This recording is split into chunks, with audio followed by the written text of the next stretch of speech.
Welcome to the Franklin Method Fellowship. I'm your co-host Solange Ross, and I'm joined by my colleague Deborah Chassie. We are physical therapists specializing in the pelvic floor. In this podcast, we share our passion for the Franklin Method, an evidence-based therapeutic approach using mental imagery, movement, and awareness to improve posture, the way you move and feel, and overall well-being. We integrate the Franklin Method into functional everyday movements, all forms of exercise, and our physical therapy practices. We also share a love for talking about the pelvic floor. We hope to inspire you to move better and feel better in your body. Always check with your doctor before beginning an exercise program. This podcast is not intended to be used as medical advice. Let's grab your Franklin Method balls and bands.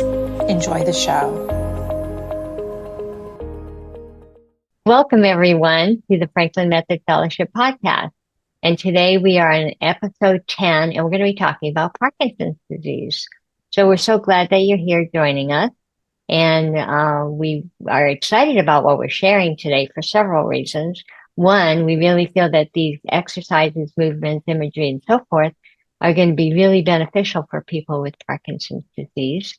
And also, I have a personal interest in Parkinson's disease. The reason that I have a personal interest in it is because I've also been diagnosed with Parkinson's disease, and I do have significant tremors. But I feel that I'm keeping everything at bay with exercise, movement, diet, and so forth. So we want to share some of these things with you, how we see them to be beneficial. What we're hoping to do is to help you with your posture, balance, coordination, tremors, rigidity, freezing of gait, and so forth. There's so many things that are associated with Parkinson's disease. So we're looking forward to sharing that with you. And I'm really excited for this episode because these are exercises, Deborah, that you have been practicing and that have really helped you to improve. So you're sharing your real experience with Parkinson's disease. And who better do we want to learn from than someone who has really researched everything and integrated it into their daily life and their practice. So I'm so grateful for you sharing that with us today on the podcast. And before we get into this episode, we want to just thank you all for being here and listening. And if you're enjoying our podcast, we hope that you'll listen to our friends at the Tough to Treat podcast. It's hosted by Erica Mello and Susan Clinton.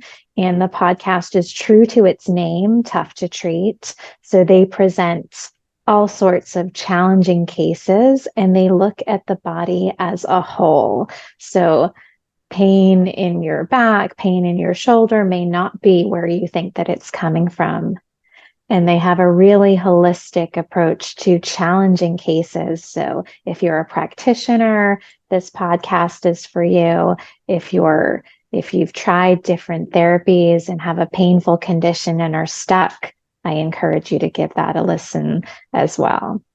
And back to our episode 10, Parkinson's. So, Deborah, before we get into the exercises, let's share a little bit more about the symptoms and what people experience when they have Parkinson's. Yeah, so for me personally, tremors is a big one, and also lacking proprioception. So, for example, I was asked to send a picture to somebody with my hand standing like this. And so I can't see, like right now I can see because I can see in the podcast, right? So I can see where my arms are at. And if you look closely, my right arm is a little bit more abducted than my left arm.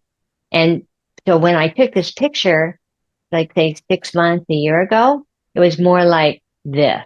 Mm-hmm. And so since I've been practicing different proprioceptive activities, now it's actually improved. So, it's basically proprioception is what is your brain sensing where your limbs are in space? or you're walking through a door. What does your brain perceive to be the boundaries of the door, right? Mm. Can you walk through? Or people with Parkinson's, they tend to have a flexed posture. And so before you know it, they're looking down at the ground more and more, and their head is going more forward. And so they get kind of stuck in that position. So how are we going to improve posture, right? Without having to force our body into a posture, right? So that's the other thing.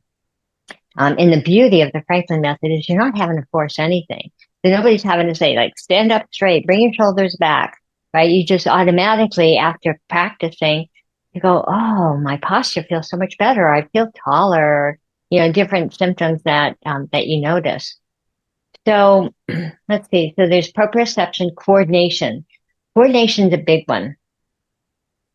So when I started swimming, I usually would take off the winter for swimming.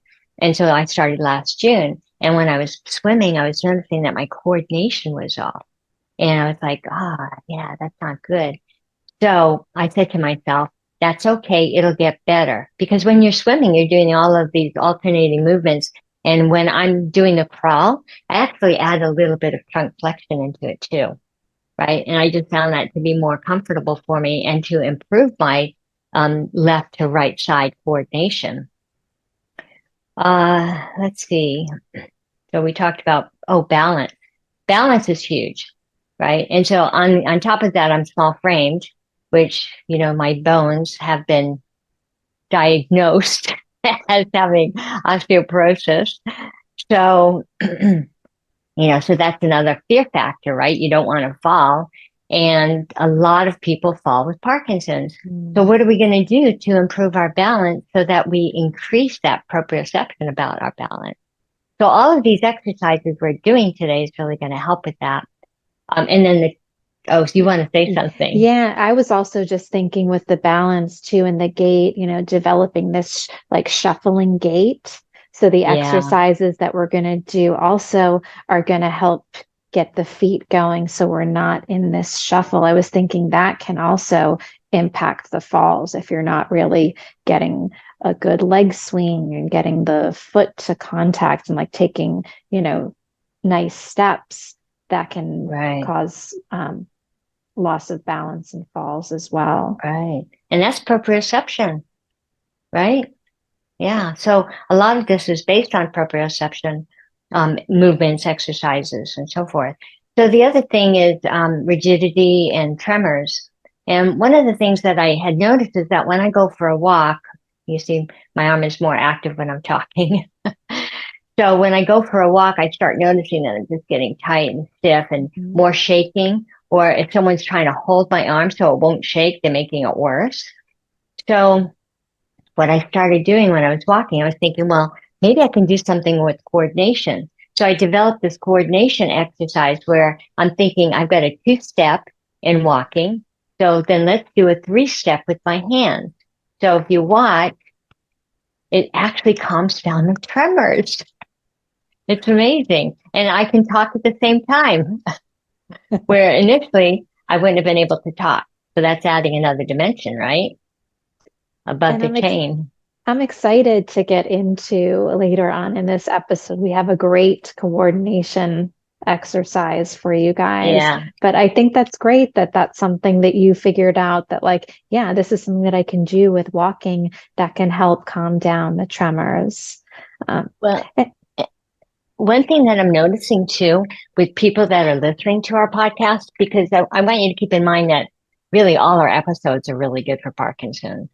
Mhm. So noticing the feedback that people send, I'm realizing how people are starting to learn how to take this on for themselves and come up with their own terminology or images that support movement. And that just really warms my heart because that's really what we're trying to do is to get people to be independent in their exercises. And so, right now we're guiding you through and we're hoping that you will actually continue to practice this on a regular basis. and we know that Parkinson's affects many systems. of the body. So we've talked about different symptoms, but it affects our digestion. It affects our voice production. It affects our breathing. It affects our bowel and bladder function. There's issues with constipation. So it affects so many systems of the body, and we can't obviously address everything in this one episode, but we're going to look at four main things, that being our proprioception, our coordination. We're going to give you a nice exercise using PNF, which is proprioceptive neuromuscular facilitation, and the posture. So we're going to hit those four, and you'll walk away today with some great tools that you can use, and know that these are stuff that are tried and true. Deborah uses these, and we just are so excited for you to experience these as well. Thank you. Yeah, so shall we check in? Yeah. Okay. So I'm going to go ahead and sit for this check-in, and you can stand. Usually we stand, but I do notice that when I'm standing for the check-in that I feel so much more tremoring in my hand. So I'm just going to let it relax as I sit here and check in with my body. 1, 2, 3, close your eyes and go ahead and just notice your body, your breath, your posture. For me, my sitting posture and relaxation of the body.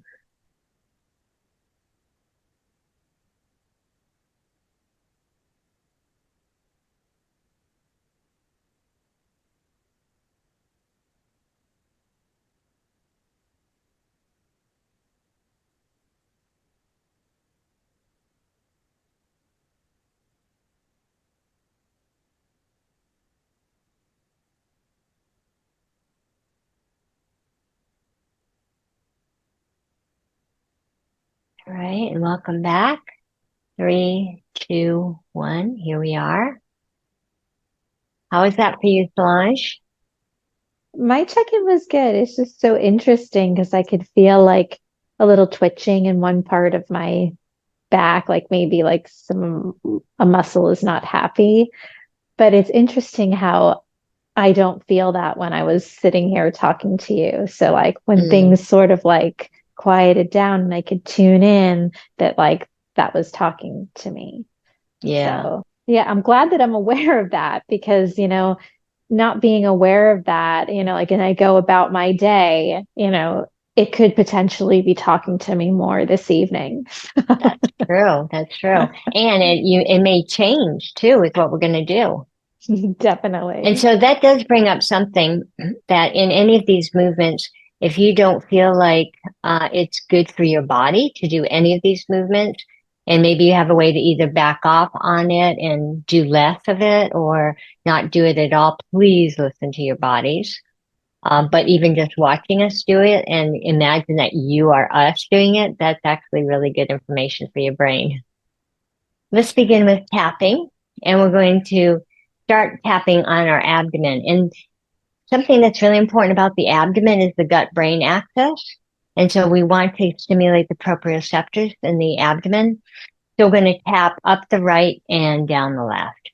So we can use both balls or just one. So for those of you that find two balls is too difficult, with maybe one limb having more tremors than the other, then you could just use the less affected arm. And as you're doing this, you could kind of move around some. That increases your proprioception even more. And I really like this a lot because, the brain, it really starts in the gut brain axis. And a lot of diseases and medical conditions occur because of the gut brain axis. All right. And then bring it up to your chest. And as you're tapping on your chest, you can say,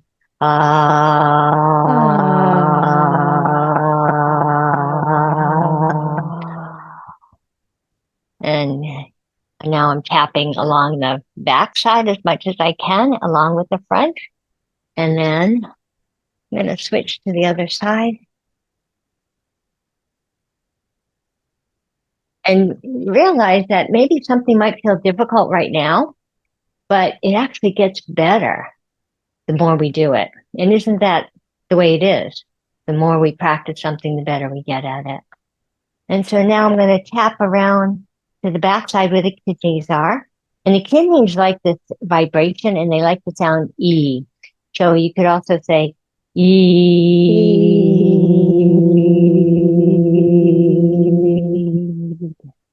You could probably do it in different pitches too if you really get interested. So now I'm going to take the ball with my right hand and I'm going to tap my left hand.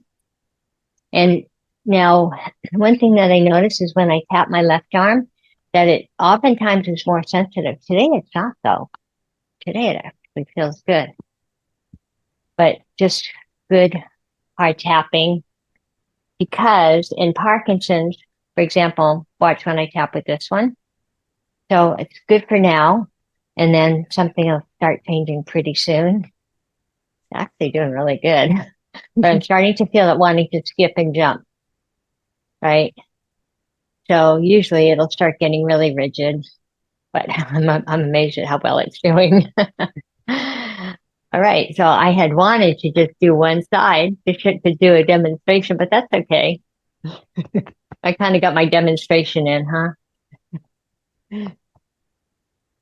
So when you're tapping your arms, you can also get under your arms because this will help stimulate the lymphatics as well. So regarding the lymphatics, which is a whole other episode we'll do at some point, but the proprioceptors are found, they're the sensory organs found under the skin. And when you stimulate the proprioceptors, you're stimulating the lymphatic system. If someone's experiencing, Deborah, that, rigidity while they're with the affected arm while they're tapping, what can they do to make that more comfortable? Right. So now that's a good question because right now I'm starting to experience some of that right here. So if you can see, my left arm that's doing the tapping is wanting to skip beats. So then what I do is I tap harder. You see? And that helps to improve the coordination aspect of it as well.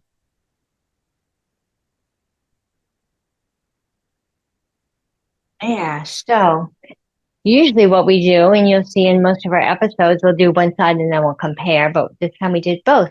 But how about my comparison of bringing both arms up?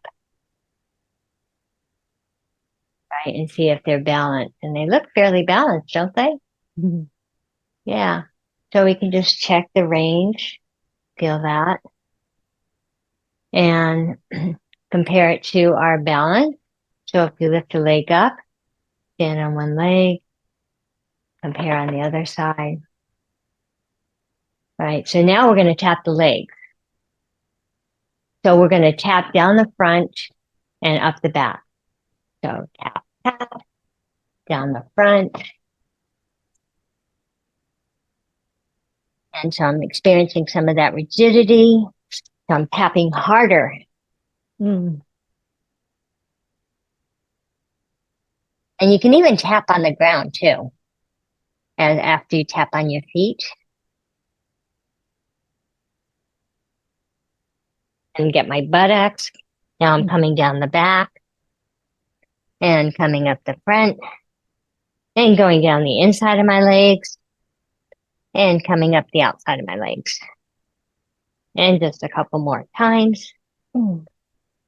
Feet are so important to tap. And if anyone's having difficulty getting down to the floor, they can also use a chair or a stool to access their feet if that range of motion is difficult. Yeah. Yeah. So this is a good way to do it. Usually this works for people, but make sure you're safe. Make sure you're holding on to what you need to. There's all different types of tapping that you can do. You'll get the hang of varying your tapping. So that's pretty good, huh? All right. So let's just notice our posture.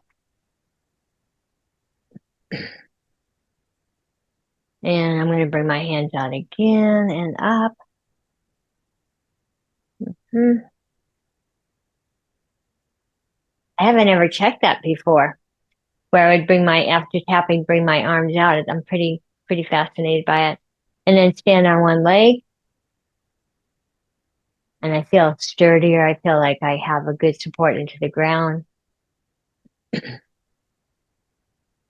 Yeah, I more notice more supported. of an openness across my chest, which Hmm, is really nice. So this tapping definitely helped my posture. that's nice. My Yeah. breathing feels more full also. Hmm. It's funny when somebody else talks about what they noticed, then you check in with your own body, go, oh yeah, I noticed that too.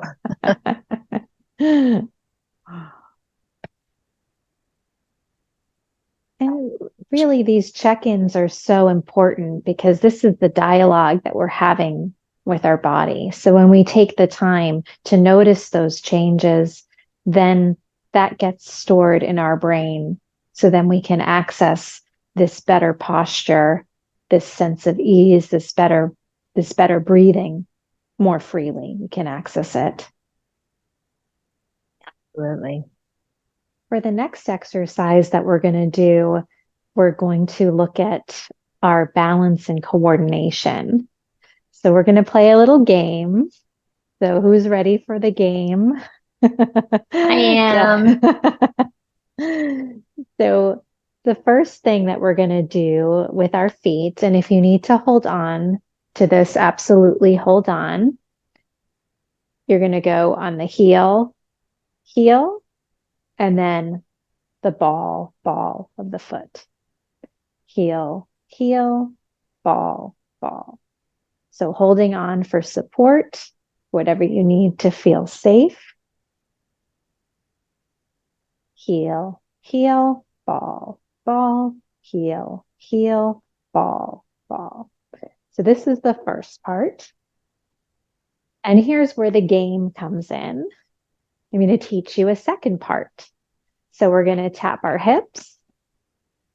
Then we're going to cross our arms to tap our shoulders. And then we're going to bring our hands in the air.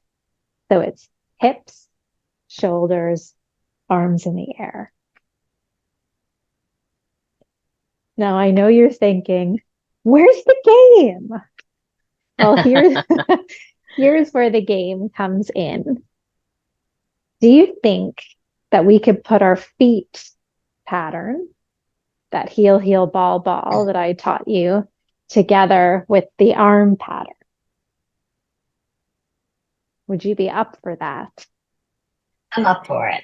You're up for it. Good. I'm up for And it. and for those of you who are thinking, whoa, I don't know if that I can do that. My coordination is so bad. I'm terrified. Well, first of all, no one's going to see you. You're in the privacy of your own home. So you're in a safe place.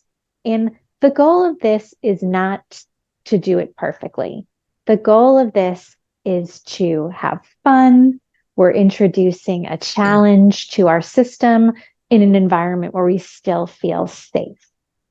Okay, so we're going to give it a go. We're going to start with the feet first. We'll do 2 cycles of that heel, ball, and then we'll add in the arms with that. Okay, you ready? Let's Ready. go. Heel, ball, heel, add the arms, hips, shoulders up in the air. How are you guys doing? I hope you're smiling. And even if you messed up, it's okay. Keep going. Fake it until And you make it. that's absolutely true. When I first started practicing this, I was so uncoordinated. You guys would all be proud of yourself if you saw how uncoordinated I was. And then take a break. Notice how you feel after that. And I just feel Look at like my I want posture. I feel like I want to smile. That really just it made me happy, and Well, part of and that. something about bringing your arms up in the air. You know what it makes me think of is a Disneyland ride or Disney. What is it? Yeah, it's oh, I forget the name of it. Anyway, the one at Disney Adventure. It's a Disney Adventure ride, and so they start a countdown. Like 10, 9, 8, 7, 6, 5, 4, 3, 2, 1, and then they take off with a blast, and you're just like so excited, right? And that's the feeling I get when I bring my arms up like that. Yeah. Ah. So something that's important too with Parkinson's disease is your mood, right? Because it affects people's mood a lot of times. People maybe express some difficulty with depression or anxiety. And so what kind of things can you do to uplift your mood? And honestly, like even just like jumping up and down with your arms up in the air, right? That'll help shift your mood. Like notice if you do that, you have a smile on your face. Yeah, and that also brings us to the flat affect that can develop. So, doing an Mm-hmm. exercise like this, which encourages smiling and you're laughing and playful and really accentuating that smile that you have on your face. Yeah, So, that's really good. so I hope you all are smiling with us. So, should we try that one more time and this time do it starting with our other leg? So I did it Oh, starting with sure. my right Okay. first. So now we're going to Oh, you're start. challenging me. So we're going to introduce a challenge by starting with the non-dominant side. So Okay. so let's see how that'll go. Mm-hmm. So heel, heel, ball, ball, heel, heel, add the arms, hips, shoulders up in the air.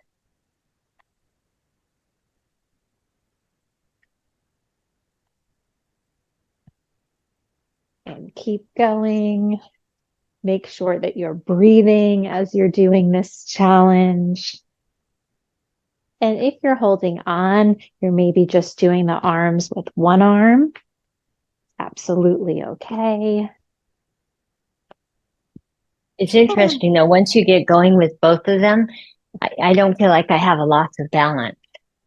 Yeah, it feels really comfortable. It feels Mm-hmm. like I got this and Right. you So that's will not get only good, this. and it's Yeah. not only good for the coordination, but also good for balance and posture. Because one thing that I noticed is after we did it the first time, I felt like, oh, my chest is just like broad, right? My posture is really supported. It feels really good. Okay. So we have another one for you too. We're going to do some PNF and sitting. So proprioceptive neuromuscular facilitation. So first I'm going to just bring your attention to a slinky, and then I'm going to describe why. So here we have a slinky. When we're doing this movement, we want to really get length in our spine, and it's a rotation type of a length. So as we're rotating to one side, especially in the neck, we really want to be able to get that lengthening in our neck. And then as we're going to the other side, a lengthening.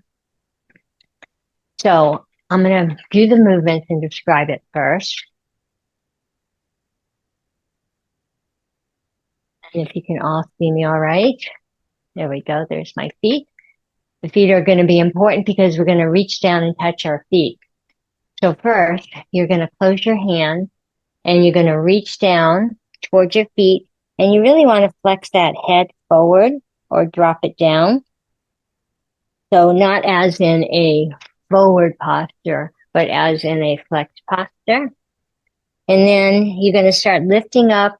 And as you get to your knees, your hands are going to open. You're going to keep your eyes on your hands, rotate your spine, and then lift your arms up as you stretch and lengthen.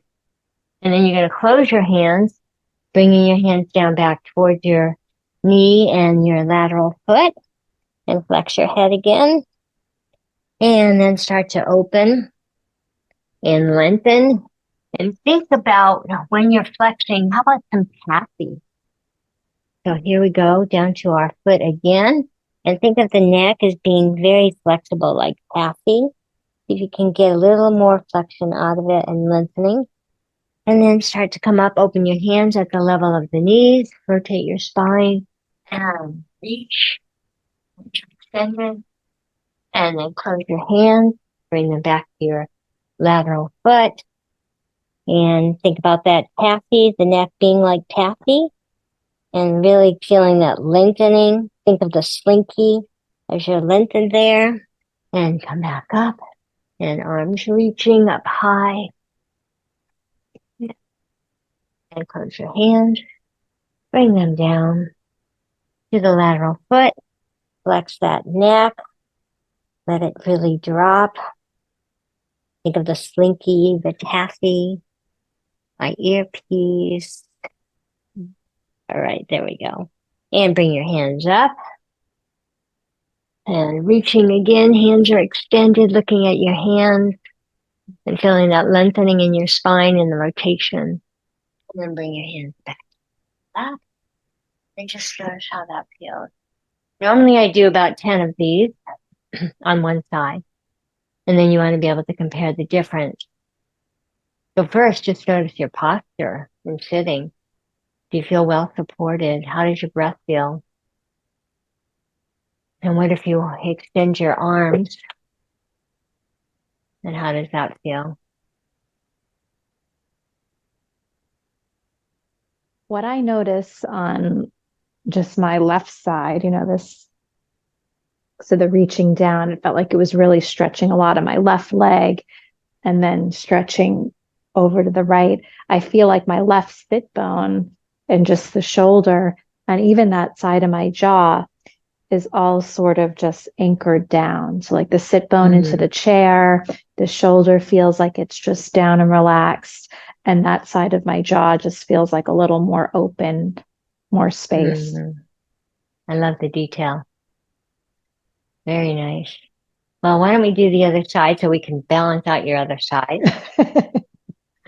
All right. So hands folded, folded as in closed fist. And you bring it down towards the outside of your ankle. And this is where you want to drop your head and think about the taffy. Think about the slinky lengthening, spiraling open. And now as you start to lift your spine, hands start to open. And you're reaching and looking at your hands as you reach. And just kind of notice that rotation in your spine. And also notice as you're doing this, that you're crossing from one side of the body to another. And how good this is for the brain. Oh my goodness. Cognition, memory, attention, proprioception. And back down. And then as you lift, your hand starts to open and you rotate your spine. And getting that nice rotation, going the opposite direction. Crossing over. It's so important for right, left brain hemisphere by crossing over. And what's happening is the body is getting the rotation going from one side to another. And so the opposite muscles are having to lengthen. And the body has to adjust to that. About one more time.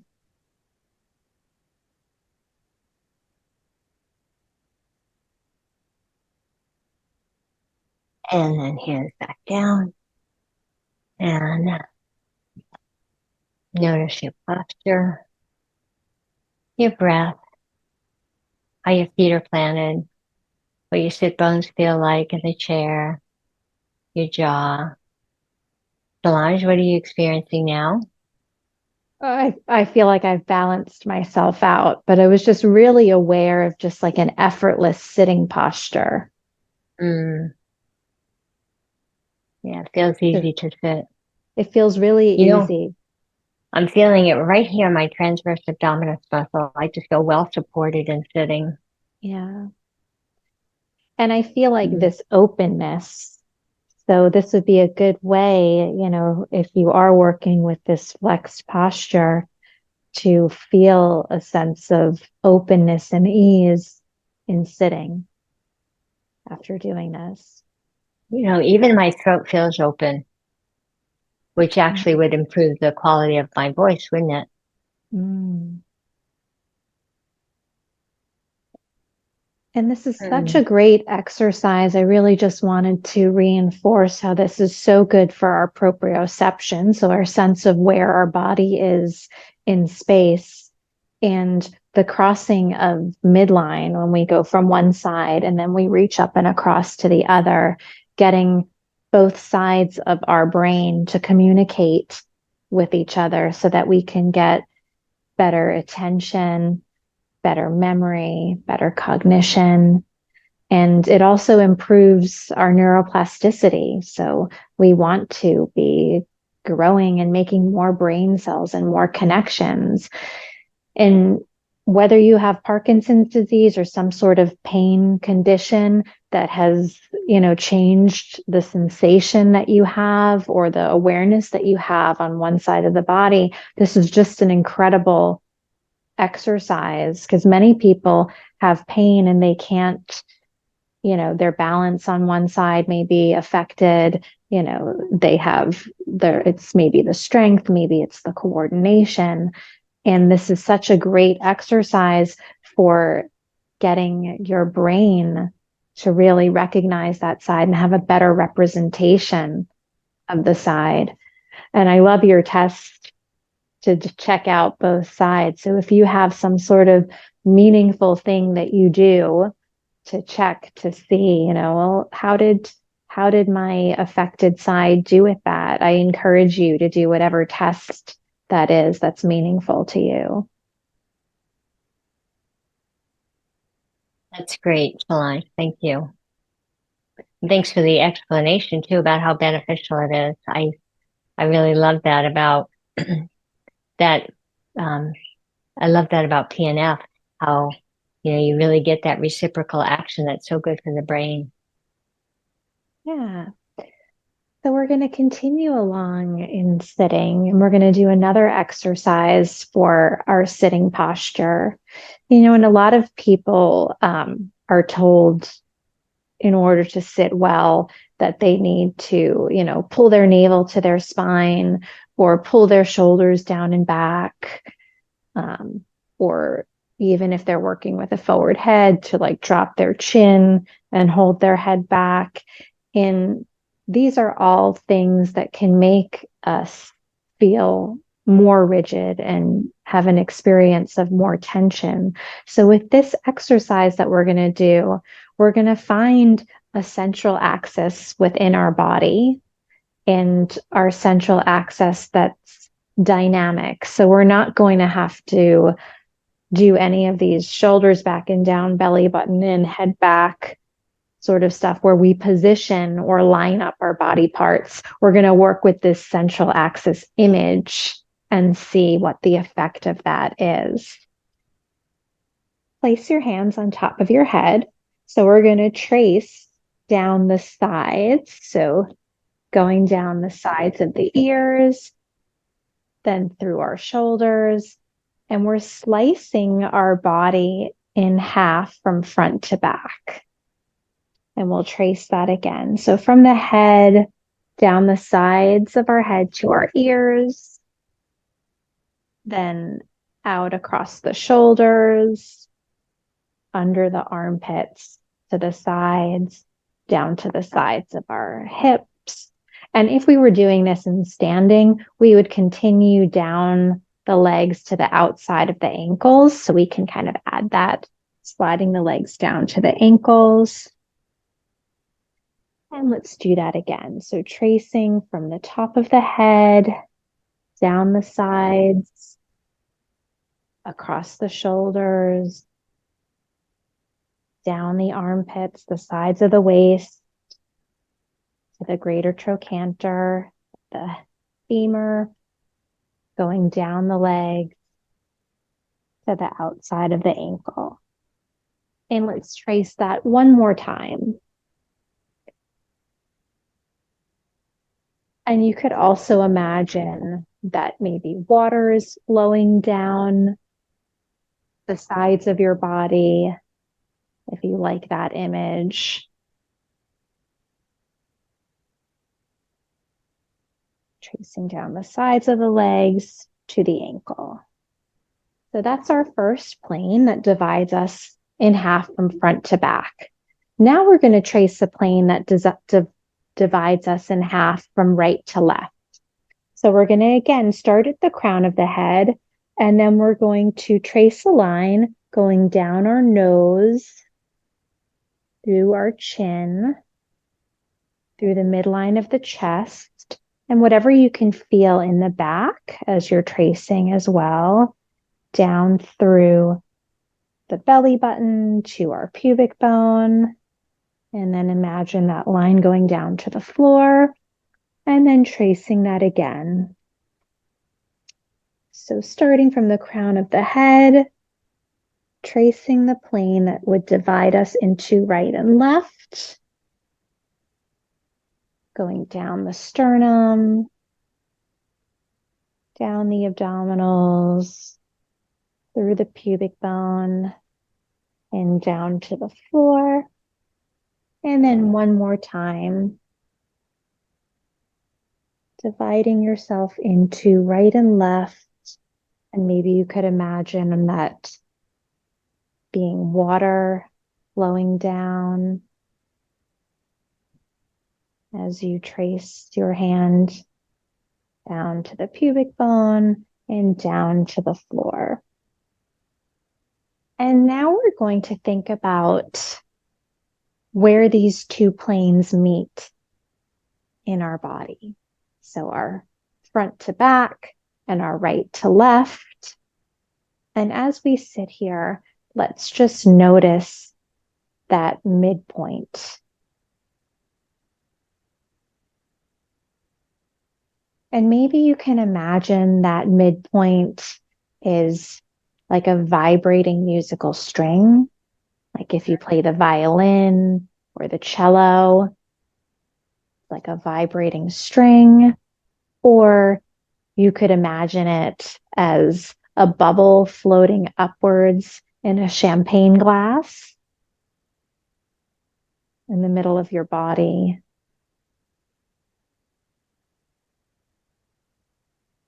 And just notice how you are sitting after drawing these two planes, tracing them, and then imagining where they meet inside your body. Notice the sensation on your sitting bones. Notice the sensations of in your shoulders. Notice where your head is sitting. Notice your feet, how they're resting on the floor. And notice your breathing. How does it feel to breathe? Deborah, what do you sense in your body? Well, I really like the images that you use, bubble floating up in a champagne glass or plucking a stringed instrument. I used to play the violin, so I can really, that resonates with me. Um, and just noticing how effortless it is to sit in a good posture. I mean, I don't feel like I have to do anything to improve my posture. It just naturally is falling into place. Feels very relaxed. Sit bones feel like they're evenly on the chair. My head feels well supported. I'm even kind of picturing a balloon attached to my head, just like lifting it, it just feels light and easy to support. Breathing feels relaxed. Nice. So this is really a dynamic approach to improving our sitting posture. And you could certainly do this exercise in standing. And even just as you're walking around, moving around, and we'll get up and do that in a second, just imagining this central axis as the vibrating string or the bubble floating up in a champagne glass as we do something a little bit more dynamic. So let's walk around. Yeah, and one thing too that's coming to my mind is that when you're out walking and if you've been practicing this and you notice that your balance doesn't feel as good on this particular day, that you could actually do the central axis before you go out for your walk. Find your central axis, that'll help bring balance.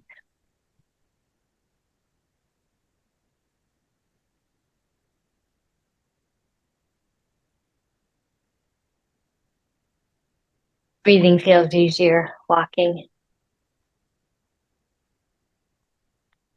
I was just noticing that I had like a nice awareness of just like the swinging in my arms and just like the right and left side of my body. Because I've kind of divided myself in half, that I'm kind of just like swinging around that vibrating string. Yeah. I sort of had just this freedom to move my arms and legs. That's nice. Yeah, because one of the things that happens too is in the people with Parkinson's where they have a more affected limb, is that limb doesn't swing as much. And so sometimes you may need to exaggerate the movement and not worry about what anybody else thinks while you're out walking and just get those arms really swinging. Notice your trunk swinging. So it's not just swinging of the arms, but it's the rotation in your trunk. So picture that central axis now that you know where it is, and just imagine the central axis and that you're moving your limbs and your spine around the central axis.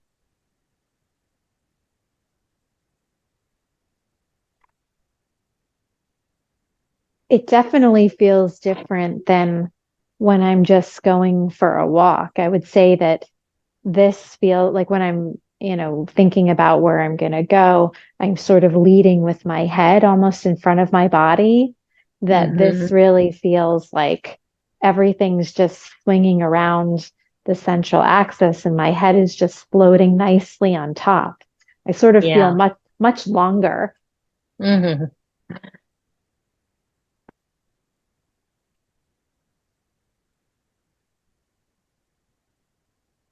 Well, this is great.